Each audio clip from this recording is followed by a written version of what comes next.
Baiklah, saya akan menjelaskan materi tentang uji ANOVA. Definisi uji ANOVA adalah teknik statistik yang digunakan untuk membandingkan rata-rata populasi dari dua atau lebih kelompok. Uji ini membantu mengetahui apakah perbedaan rata-rata antar kelompok tersebut terjadi secara kebetulan atau disebabkan oleh faktor yang sedang diteliti.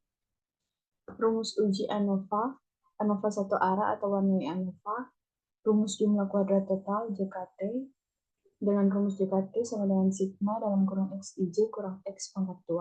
Rumus jumlah kuadrat antara kelompok dengan rumus JKA sama dengan K kali dalam kurung XA kurang X pangkat 2.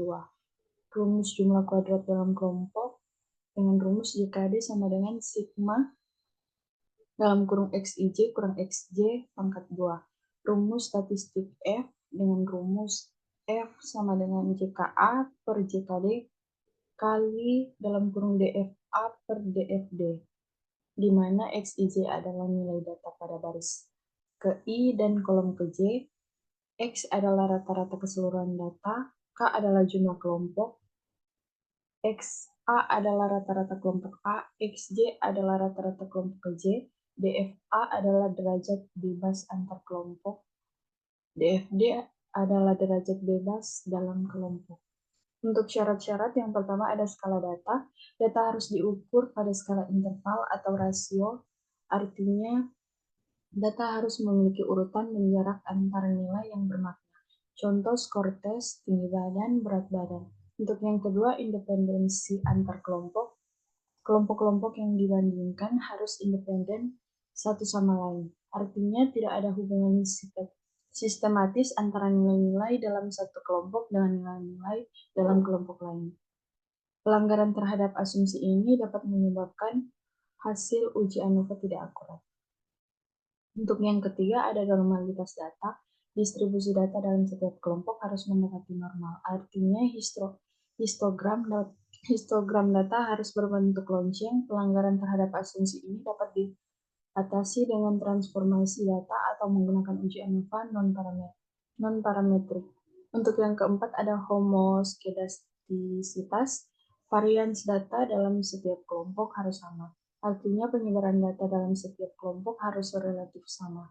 Pelanggaran terhadap asumsi ini dapat diatasi dengan transformasi data atau menggunakan uji ANOVA robust. Untuk yang kelima, ukuran sampel. Ukuran sampel dalam setiap kelompok minimal harus 5. Semakin besar ukuran sampel, semakin akurat hasil uji ANOVA. Kita masuk pada contoh soal manual. Seorang peneliti ingin mengetahui apakah terdapat perbedaan yang signifikan dalam efektivitas 3 metode pembelajaran A, B, dan C terhadap prestasi belajar siswa matematika. Dilakukan penelitian dengan melibatkan 30 siswa yang dibagi secara acak menjadi 3 kelompok. Masing-masing 10 siswa, setiap kelompok diberikan salah satu metode pembelajaran dan kemudian diujikan kemampuan matematikanya. Hasil tes matematika siswa disajikan dalam tabel berikut. Untuk pertanyaannya, yang pertama lakukan uji ANOVA untuk mengetahui apakah terdapat perbedaan signifikan dalam efektivitas 3 metode pembelajaran tersebut. Dan yang kedua, jika terdapat perbedaan yang signifikan, jelaskan metode pembelajaran mana yang paling efektif dan mana yang paling tidak efektif. Untuk langkah-langkah menghitung, yang pertama ada menghitung rata-rata dan varians kelompok seperti yang sudah tertera di tabel. Dan untuk langkah yang kedua, menghitung jumlah kuadrat atau JK seperti untuk menghitung nilainya sudah tertera di tabel berikut. Untuk langkah yang ketiga, menghitung statistik F dengan rumus F sama dengan JKA per JKD kali dalam kurung DFA per DFD sama dengan 82,24 per 152,2 kali dalam kurung 2 per 27 sama dengan 2,83. Untuk langkah yang keempat, menentukan nilai P dengan menggunakan tabel F dengan alfa sama dengan 0,05 dan DFA sama dengan 2 dan DFD sama dengan 27, nilai P sama dengan 0,071.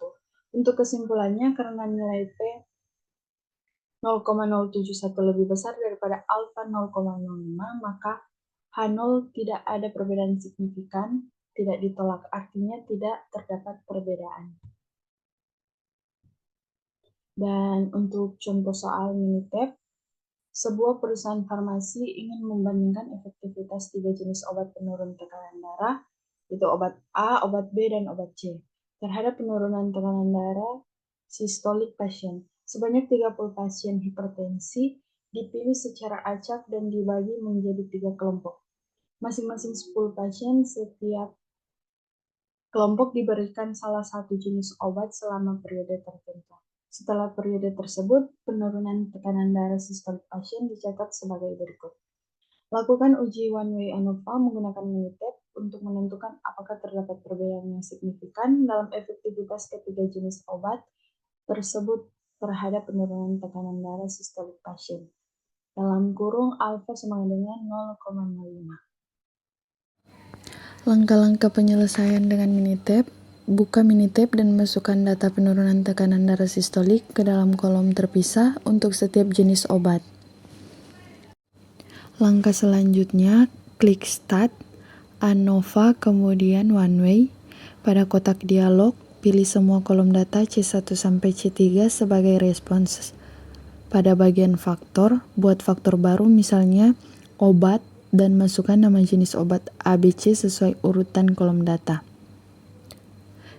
Klik Comparisons dan pilih metode perbandingan yang diinginkan.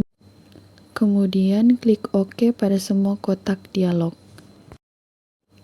Minitab akan menghasilkan output yang berisi beberapa informasi penting termasuk ANOVA table, rata-rata penurunan tekanan darah sistolik untuk setiap jenis obat beserta interval kepercayaan masing-masing, dan informasi pengelompokan hasil perbandingan antara obat.